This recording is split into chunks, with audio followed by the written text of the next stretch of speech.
is my second take on a walking vlog, but this time I'm not hand holding it. I've got a supporting handle, so how is stabilization, which I can tilt the angle a little bit. I got a small rig tilt adjustment, so what I do is I'll tilt it and then I hold it in an angle and the camera will be flat. So yeah, this is about less than 1 arm length away. 16 mil, yeah, 16 mil with enhanced digital step on. So it's about 18 to 19 mil after the crop. Canon's crop is not very extreme, and I didn't even bring a lapel mic or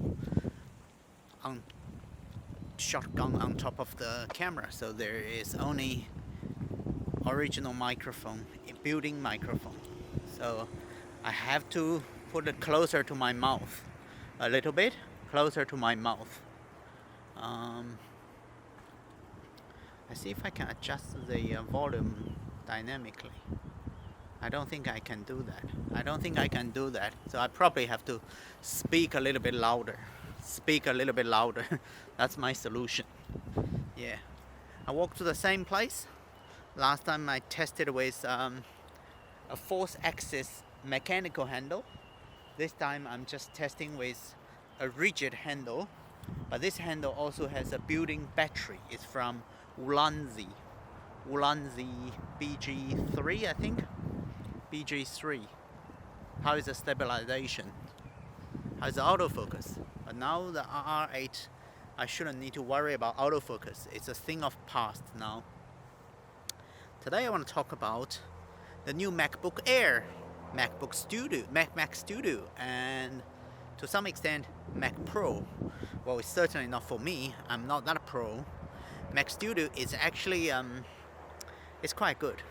If I buy a powerful main computer, I'd probably go for the base model M2 Max Mac Studio, which started with a better spec, a more RAM than the Mac Mini M2 Pro version. Once you upgraded the RAM, it still comes with the inferior M2 Pro chip, and then you get less GPU cores, less CPU cores, and you get less bandwidth, and then you almost pay the same. In Australia, they are about $200 difference.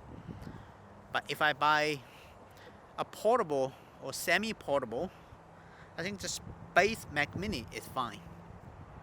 It's very affordable, and also it doesn't have overheating problem. It doesn't really throttle, so it's a good machine. Well, the MacBook Air 15, I like that machine a lot. I think a lot of you would like that machine, right? A light editing, portable, travel friendly. It's good laptop. However, Apple still stuck with 8 gig of RAM and 256 gig of storage. That's absurd. $12.99 US. It become $21.99 in Australia, which is a lot more expensive than it should be. It should be around $1900, but it's $21.99. Anyway, what I think, if I'd buy the 15-inch MacBook Air, I would definitely upgrade the RAM to 16 gig, and then I probably need to do 512, because after knowing the 256 gig is half of the speed and half of the capacity from the 512. So it's kind of, not only you get half the storage, you get half of the speed. Not saying the speed matters in most of the day-to-day uses, but it's kind of, once you know it, you can't unseen it. I would not use a 250 gig, 256 gig MacBook Air 15, because if I spend extra money to get the 15, I probably gonna get the 16 gig of RAM and 512 gig of storage. What